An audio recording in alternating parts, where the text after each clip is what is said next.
সবাই সবাইকে নিয়ে বড় হবে সেটাই চাই। তো খুবই ভালো লাগছে, মেলাতে এসে দেখা হয়ে গেল। নমস্কার সবাইকে, আমার চ্যানেলে অনেক অনেক স্বাগত। তো আজ চলে যাচ্ছি আমরা অষ্টমীতে স্নান করার জন্য। হ্যাঁ, আমাদের বিয়ে হয়েছে 5 বছর, কিন্তু আমরা 1 বছরও জোড়ায় জোড়ায় স্নান করতে পারিনি। প্রথম যখন বিয়ে হয়েছে 2020-তে, তখন ছিল লকডাউন, একদম ঘোর লকডাউন ছিল, যার জন্য আমরা স্নান করতে যেতে পারিনি। তারপরের বছর আমার একটা প্রবলেম হয়েছিল, তার জন্য স্নান করতে পারিনি। তারপরের বছর আমাদের ওষুধ ছিল, তার জন্য স্নান করতে পারিনি। তারপরের বছর আবারও আমার সেই প্রবলেমটা ছিল, তাই স্নান করতে পারিনি।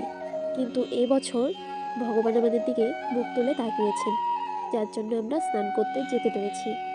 সবাই মিলে গিয়েছিলাম, শ্বশুর শাশুড়ি, আমি, আমার বর, কাকা শ্বশুর, কাকি শাশুড়ি, ননদ এবং কি পিসি ঠাম্মা। তো সবাই মিলে আমরা চলে গেছিলাম আমাদের এখানে কাঁঠালতলায়। তো সেখানে গিয়ে দেখি প্রচুর লোক, আর নদীর জল এত ঘোলা, মানে দইও ফেল হয়ে যাবে। তো তারপরে আর কি করা যাবে, সেইভাবেই স্নান করে নিচ্ছিলাম আমরা। যেহেতু স্নানের ভিডিওটা আমি তোমাদের দেখাতে পারলাম না, কারণ আমার ভিডিও করার মতন কোনোই লোক ছিল না। আমি আর আমার বর যখন স্নান করছিলাম, তখন ভিডিও করার মতন কেউ ছিল না। তারপর স্নান টান সেরে এসে দেখা হয়ে গেল গীতা দিদির সাথে। তো গাইস দেখতে পাচ্ছ আমার সাথে গীতা দিদি আছে। তো আমরা তো জানতাম না যে গীতা দিদির বাপের বাড়ি এখানে, তো আমার শ্বশুর বাড়িও এখানে। আজকে হচ্ছে গীতা দিদির সাথে দেখা হয়ে গেল। তো তোমরা কিছু বলো দিদি। আমারও খুব ভালো লাগলো এই বোনের সঙ্গে দেখা হয়ে। তো এই বোনের চ্যানেলটাকে সবাই সাবস্ক্রাইব করে দেবে, কারণ সবাই সবার পাশে থাকবে, একা কোনো দিনও বড় হওয়া যায় না। সবাই স্নেহ ভালোবাসা করে সবাই সবাইকে নিয়ে বড় হবে সেটাই চাই। তো খুবই ভালো লাগছে, মেলাতে এসে দেখা হয়ে গেল। তারপর গীতা দিদির সাথে দেখা টাকা করে আমি আর আমার বর চলে আসলাম ওপরে, কারণ আমরা এখন ধূপকাঠি আর বাতাসা নিয়ে গঙ্গা মায়ের মন্দিরে যাব। আর হ্যাঁ, সেখানে শুধু গঙ্গা মা ছিল না, সেখানে ভোলে বাবাও ছিল, আরও একটা ছিল, আমি নামটা জানি না, তবে যত সম্ভব অন্নপূর্ণা। তো সেখান থেকে আমরা মন্দিরে পুজো টুজো দিয়ে চলে আসলাম। এখন একটু নাকি নিয়মে চিড়া মুড়ি দই এসব খেতে হয়। তো আমার শাশুড়ি মা তো আগেকার দিনের মানুষ, তো উনি বাড়ি থেকে চিড়া মুড়ি দই গুড় কলা এসব নিয়ে গিয়েছিল নদীর পাড়ে। তো আমরা সেখানেই বাঁধ ছিল, মানে পাথর দিয়ে অনেক বাঁধ দিয়েছিল, সেখানে বসে বসে আমরা খেয়ে নিচ্ছিলাম। তো আমার বর বলছিল আমি বেশি খাবো না, শুধু যতটুকু নিয়ম করতে হয় সেতটুকুই খাবো। তো পরে বললাম যে ঠিক আছে, তাহলে আমার জন্য আর এক্সট্রা প্লেট নিতে হবে না, তো তুমি যতটুকু খাওয়ার ততটুকু খেয়ে তোমার প্লেটেই আমাকে দিয়ে দাও। তো এদিকে আমার শাশুড়ি মা সব কিছু বেড়ে টেড়ে দিচ্ছিল। তো তারপরে আমার বর একটু খেয়ে নিল, তো আমিও খেয়ে দিয়ে চলে এসেছি আমরা এখন আমাদের গাড়ির এখানে। তো নিচটা এত সুন্দর লাগছিল, ব্যাকগ্রাউন্ডটা দেখতে, ভিডিও না করে আমি থাকতেই পারলাম না। তো তারপর এখানে আমি আর কি দেখছিলাম, আর অনেক লোক আসছিল আমাদের পাড়ার, যারা আমাকে দেখে প্রচুর হাসাহাসি করছিল যে তুমি এখানে এসেও ভিডিও শুরু করে দিয়েছো। তারপর চলে আসলাম বাড়িতে এসেই আগে আমি জামা কাপড়গুলো যে ছিল সেগুলো ধুয়ে দিয়েছি সবারটা। তো অষ্টমী থেকে আমার বর মাছ নিয়ে এসছে। তো এটা মাছ হচ্ছে রূপচাঁদা মাছ। তো আগে আমি প্রচুর এই রূপচাঁদা মাছটা খেতাম, কারণ আমার তেল মাছ খেতে খুবই ভালো লাগে, যেরকম ধরো পাঙ্গাস, তারপরে রূপচাঁদা। কিন্তু এখন আমাকে যেহেতু ডক্টর বলেছে ওজন কমাতে, তাই সেরকম একটা রূপচাঁদাই কি আর পাঙ্গাস কি কোনোটাই খাওয়া হয় না। তবুও আজ অনেক আবদার করার পর নিয়ে আসলো। তো এবার মাছগুলো হচ্ছে ধোয়ার পালা, এবার ধুয়ে নেব। তো চলো ধোয়া যাক। এই তো মাছ একদম ফ্রেশ করে ধুয়ে নিয়ে এসেছি।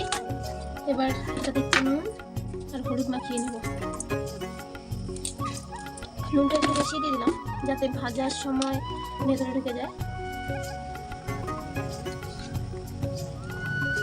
হলুদ আর একটু সাদা তেল দিয়ে দেবো। হ্যাঁ, সর্ষের তেলও আছে, কিন্তু সাদা তেলটাই দেবো, তাহলে ভাজার সময় আর ফুটবে না। মানে মাছটা তো ভাজার সময় খুব ফোটে।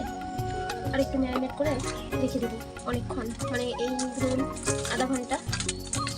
তাহলে কি হবে, এটা একদমই ফুটবে না আর খেতেও খুব ভালো হবে।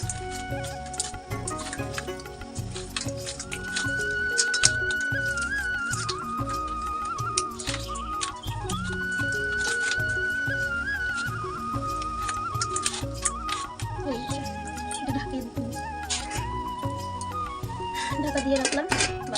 এদিকে আমি কড়াইটা বসিয়ে দিয়েছি আর মাছগুলো ভেজে নেব। হ্যাঁ, সর্ষের তেলেই ভাজতে চেয়েছিলাম, পরে ভাবলাম যেহেতু সাদা তেলটা আছে তো সর্ষের তেলটা ভাজা মানে দেওয়ার কি আছে, সাদা তেল দিয়েই মাছটা ভেজে নিই।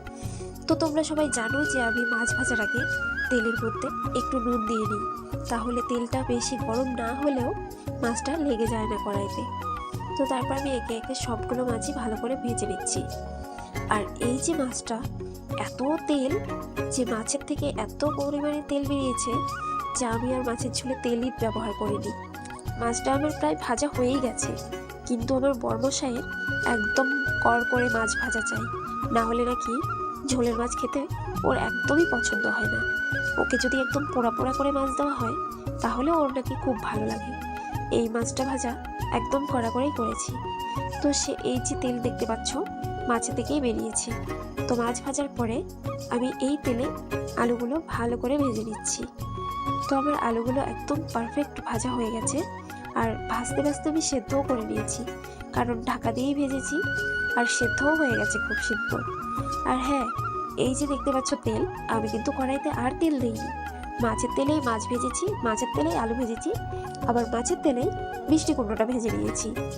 তো পরে ভাবলাম যে কড়াইতে তো অল্প একটু তেল আছে, মাছের ঝোলে আর তেল দেবো না। কিন্তু যতই হোক বাঙালি তো, কম তেলে রান্না একদমই পছন্দ হয় না আমার।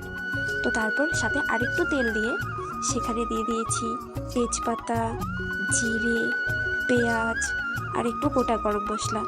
গোটা গরম মশলাটা হয়তো তোমাদের দেখাতে পারিনি, কিন্তু সেটা দিয়েছি, কারণ তখন যে আমি ভিডিওটা অন করব সেটাই আমি ভুলে গিয়েছিলাম। তারপর একটু ফোড়নটা ভাজা ভাজা করে এখানে দিয়ে দিয়েছি পেঁয়াজ বাটা, জিরে বাটা আর একটু নুন। তো আর সাথে দিয়ে দিলাম পরিমাণ মতন হলুদ। তো একটু তো ঝালের জন্য কাঁচা লঙ্কা যেহেতু ব্যবহার করিনি, তাই সানরাইজের লঙ্কার গুঁড়ো দিয়ে দিলাম। আর লঙ্কার গুঁড়োটা দিলে একটা জিনিস ভালো হয়, সেটা তেলটা একটু ভেসে ভেসে ওঠে, আর আমার সেটাই পছন্দ। তো দেখতেই পাচ্ছ মশলা থেকে তেল ছেড়ে দিয়েছে। তো তারপর আমি আলুগুলো দিয়ে ভালো করে কষিয়ে নিচ্ছি। তো আমার কষানোটা হয়ে গেছে ভালোভাবে। তো এখন আমি একটু জল দিয়ে দিচ্ছি। আর হ্যাঁ, আজকে আমি বেশি মাছ রান্না করব না, মাছ তো এনেছে অনেক, কিন্তু আমি সব মাছ রান্না করব না, কারণ আমার শাশুড়ি মা তার বাপের বাড়ি চলে গেছে অষ্টমী থেকে আস্তে আস্তে, ওখান থেকে বাড়িতেও আসেনি, স্নান করেই সে বাপের বাড়ি চলে গেছে। হ্যাঁ, আমরাও যাব, কিন্তু আমরা যাব রাতে। তো আমরা একে একে সবগুলো মাছ দিয়ে দিয়েছি, আর নামানোর আগে একটু গরম মশলা দিয়ে দিলাম, কারণ গরম মশলাটা আমার এত ভালো লাগে যেটা বলার মতো না। আরেকটা ভালো লাগে সেটা হচ্ছে কাসুরি মেথি, সেটাও আমার খুব পছন্দের। তো কাসুরি মেথি দিয়ে একটা রেসিপিও তোমাদের সাথে শেয়ার করব কালকে। তো আমার মাছের ঝোল হওয়ার পরে দেখলাম এখানে দুধটা একটু বেশি করে, আজকে আমাদের গরু একটু বেশি দুধ দিয়েছে, তো ভাবলাম একটু মিষ্টি দই বানাই। তো তার জন্য আমি চিনিটাকে একটু ভালো করে গলিয়ে একদম লাল করে নিচ্ছি। হ্যাঁ, দুধটা দেওয়া আমি দেখাতে পারিনি, কিন্তু বিশ্বাস করো কালারটা এত সুন্দর হয়েছে, দেখতেও খুব সুন্দর হচ্ছিল।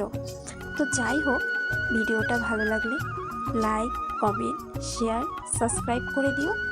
আর যারা যারা আমাকে কমেন্ট করছো যে তোমাদের পাশে থাকার জন্য, আমি অবশ্যই তোমাদের সবার পাশে আছি।